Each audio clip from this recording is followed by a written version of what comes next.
Baik, selamat malam Bapak Joseph Hernawan Nudu dan kakak-kakak asisten dosen. Kami dari kelompok E3 akan mempresentasikan laporan akhir perancangan produk mata kuliah Rekayasa dan Desain. Sebelumnya kami memperkenalkan kelompok kami, yaitu ada Ninyaman Bintang Anjani Putri Suparta, Petrus Sebastian Diwa Babarada, dan saya sendiri, Pandu Ketua Wikana Diguna, dan Sepia Josephine Veo, dengan asisten dosen, kakak Gabriela Ayu Bastari. Untuk isi presentasi sendiri, kami buat berupa kerangka besar presentasi yang terdapat pada video berikut. Yang pertama itu ada rumusan masalah. Seperti yang kita ketahui, saat ini adalah era digitalisasi di mana manusia lebih banyak menghabiskan waktu hanya melihat video berupa tayangan siaran-siaran berupa melalui aplikasi YouTube dan sebagainya. Nah, hal ini menyebabkan masyarakat tidak pernah terlepas dari penggunaan handphone. Bahkan masyarakat dapat menghabiskan waktu rata-rata 5,7 jam per hari hanya untuk melakukan screen time berdasarkan laporan firm research data AI yang membahas tentang State of Mobile 20 and 23.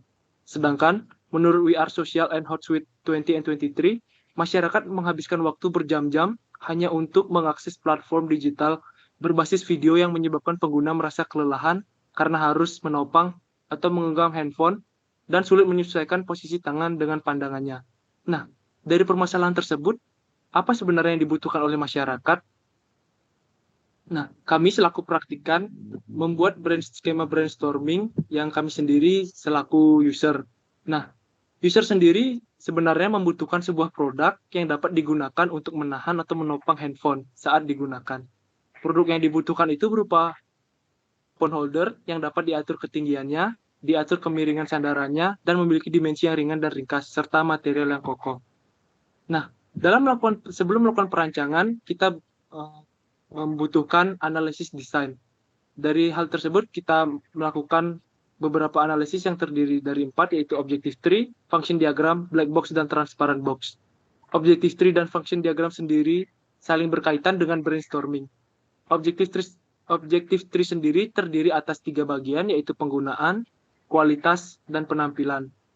Objective tree sendiri merupakan jawaban dari brainstorming. Sedangkan function diagram adalah jawaban dari objective tree. Function diagram sendiri terdiri dari 3 hal, yaitu memberikan kenyamanan, memberikan kemudahan, dan mengoptimalkan fungsi. Selanjutnya, beralih ke black box dan transparent box. Di sini terdiri atas input, black box, dan output. Di input sendiri terdiri atas bagian-bagian yang dibutuhkan dalam proses produksi seperti material, manusia, alat produksi, dan sebagainya. Lanjut ke proses operasional phone holder berupa black box, dan hasil yang dihasilkan berupa output phone holder yang kokoh dengan fitur yang dapat memenuhi kebutuhan. Lanjut ke transparent box. Transparent box sendiri merupakan penjelasan dari black box, di mana bagian black box sendiri itu dijelaskan di transparent box yang terdiri dari menyiapkan phone holder, lanjut ke meletakkan handphone pada phone holder yang membutuhkan energi manusia, selanjutnya mengatur ketinggian phone holder berkaitan dengan menaik turunkan phone holder, lalu mengatur sandaran handphone. Kemudian didapatkan output phone holder yang kokoh. Selanjutnya ada konsep alternatif yang tidak terpilih. Dari keempat alternatif yang ditentukan oleh praktikan, terdapat 3 alternatif yang tidak dipilih oleh user. Ketiga alternatif tersebut adalah alternatif 4, alternatif 11, dan alternatif 20. Untuk alternatif 4, menggunakan material utama kayu dengan sistem pengatur ketinggian menggunakan pengunci dan di finishing dengan menggunakan pernis. Lalu alternatif 11, material utama yang digunakan untuk produk adalah PVC dengan sistem pengatur ketinggian menggunakan baut dan di finishing menggunakan super sealer. Untuk alternatif 20, kombinasi bahan menggunakan akrilik dengan sistem pengatur ketinggian menggunakan baut dan di finishing dengan super sealer. Next. Berikut merupakan tabel matriks evaluasi dan gambar sketsa dari 3 alternatif yang tidak terpilih. Total utility alternatif 4 merupakan yang paling kecil dibandingkan 3 alternatif lainnya. Total utility ini dipengaruhi oleh skor magnitude dari setiap kriteria produk. Contohnya di sini user memberi skor 3 untuk jumlah part sebanyak 7, lalu memberi skor 1 untuk kriteria tinggi produk 110 mm pada alternatif 4. Sedangkan pada alternatif 20, kriteria tinggi produk diberi skor 2 karena memiliki tinggi 150. Dari sini dapat diambil kesimpulan bahwa user lebih menginginkan produk dengan tinggi sesuai dengan pandangan mata. Next.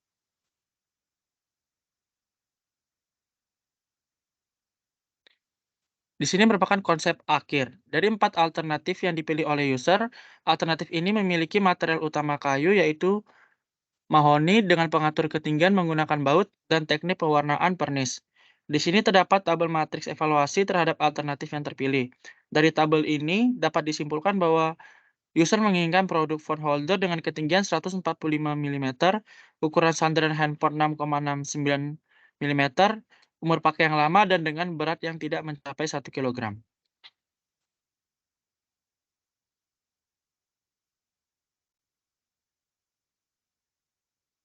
Setelah melalui berbagai proses pemilihan alternatif, kemudian dilakukan pemodelan produk menggunakan aplikasi SolidWorks. Pada saat presentasi, disajikan gambar model produk dilihat dari berbagai sisi, yakni ada pandangan samping, pandangan depan, pandangan belakang, pandangan atas, juga ada proyeksi isometri produk rancangan. Hasil assembly produk memiliki massa 186,04 gram dengan material part utama pada SolidWorks adalah mahogani, serta bautnya sendiri menggunakan material stainless steel. Next. Berdasarkan hasil pemodelan, maka selanjutnya dilakukan proses manufaktur dengan langkah sebagai berikut. Pertama, disiapkan alat dan bahan yang akan digunakan. Langkah kedua, yakni mengukur dimensi kayu pada balok kayu menggunakan penggaris besi, kemudian dibuat pola part pada balok kayu menggunakan pensil. Pada langkah ketiga, pola yang dibuat kemudian dipotong menggunakan alat potong seperti gergaji dan gerinda gergaji. Langkah keempat dilakukan dengan membuat lubang pada kayu menggunakan milling dan drilling machine. Kelima, dibuat file pada part menggunakan gerinda duduk. Langkah keenam yakni menghaluskan part dengan cara diamplas. Ketujuh, pernis semua part untuk menonjolkan warna alami kayu serta melindungi media kayu yang digunakan. Terakhir, rakit semua part menggunakan baut, lem, dan paku. Selanjutnya akan kami tampilkan video proses manufaktur yang telah kami lakukan.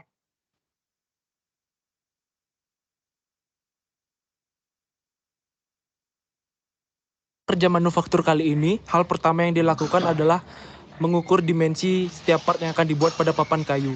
Setelah itu, gergaji papan kayu menggunakan gergaji besi yang telah disediakan di laboratorium manufaktur. Potong kayu menyesuaikan dengan jumlah part yang akan dibuat.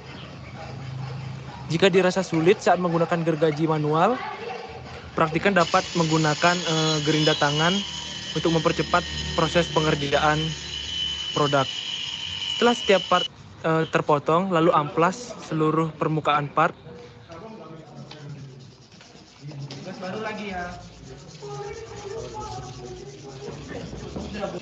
Nah, proses pengamplasan ini dilakukan untuk memperhalus bagian permukaan kayu dan mempertegas motif kayu saat dilakukan pernis nantinya.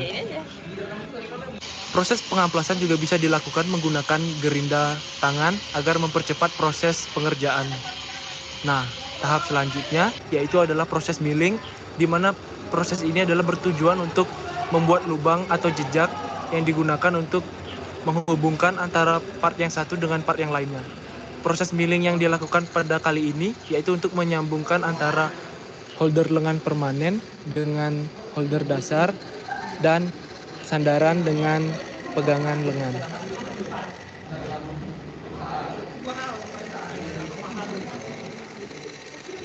Selanjutnya, bur setiap bagian part yang digunakan untuk lengan. Hal ini bertujuan untuk memasukkan baut sebagai sistem mekanis produk. Setelah dibur, gunakan gerinda duduk untuk membuat motif fillet pada lengan produk dan pegangan lengan. Nah, ini adalah proses pahat yang dilakukan untuk membuat sandaran bawah sebagai landasan HP agar tidak terjatuh. Selanjutnya adalah menempelkan sandaran bawah dengan sandaran HP. Tahap berikutnya yaitu finishing, di mana proses ini dilakukan dengan cara memberi lapisan pernis pada bagian kayu yang telah diamplas sebelumnya. Setelah dilakukan pernis, jemur kayu selama beberapa jam untuk memastikan agar produk ini benar-benar kering sebelum dirakit. Setelah kering, rakit setiap bagian part seperti yang dilakukan pada video ini.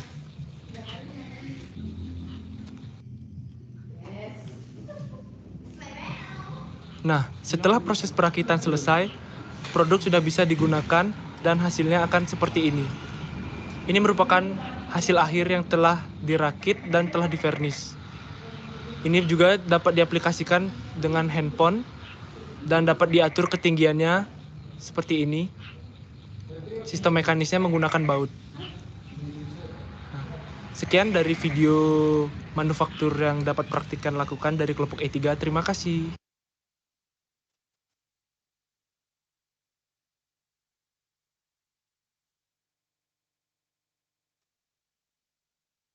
Sesuai dengan hasil analisis kebutuhan konsumen target pasar kami, maka produk ini memiliki beberapa fitur. Di antaranya adalah produk phone holder ini dapat diatur ketinggiannya serta kemiringan sandarannya.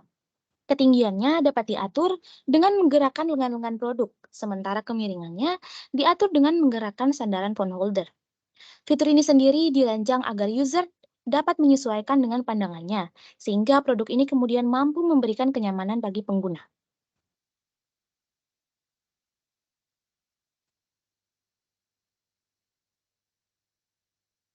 Selanjutnya, pada hasil analisis, dari perancangan yang telah dilakukan, maka kami dapat menyimpulkan bahwa pilihan dari 3 material, di mana ada PVC, akrilik, dan kayu, kami memilih material kayu dengan alasan harga yang cenderung murah dan memiliki sifat yang kuat, serta mudah didapatkan.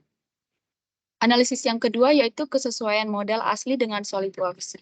Terdapat beberapa perubahan dimensi pada beberapa part, karena adanya kendala pada proses manufaktur sehingga terdapat ketidaksesuaian antara dimensi asli dengan desain SolidWorks. Analisis yang ketiga yaitu pada berat produk, di mana terdapat perbedaan berat produk asli dengan desain yang ada di SolidWorks. Hal ini dikarenakan adanya perbedaan berat jenis dari material yang kami gunakan. Dan analisis yang terakhir yaitu pada proses perekatan part, kami melakukan penambahan paku pada sambungan antara part holder dasar dengan pegangan lengan permanen. Dan proses eksperimen yang kami lakukan dapat dilihat pada foto berikut ini. Next.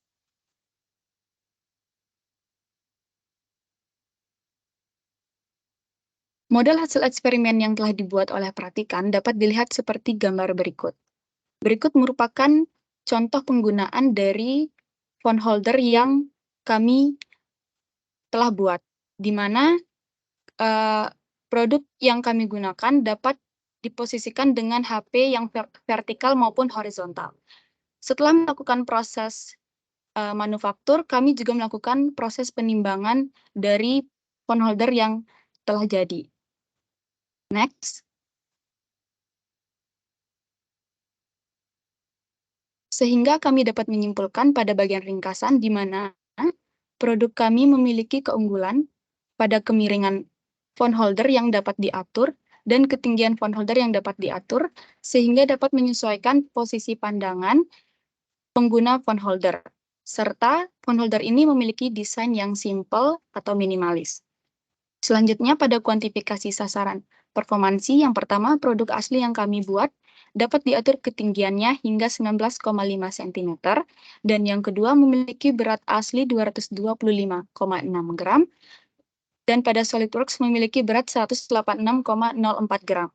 Dan yang ketiga, total biaya produksi phone holder ini mencapai Rp58.000, dan produk ini memiliki 7 bagian part, dan memiliki 2 lengan mekanis sebagai sistem pengatur ketinggian, dan memiliki panjang 14,5 cm dan lebar 7,5 cm pada alas hordel. Dan pada strategi pada kompetisi final, dari keunggulan yang telah kami paparkan, maka produk kami dapat bersaing dengan kompetitor yang terdapat pada HOKI.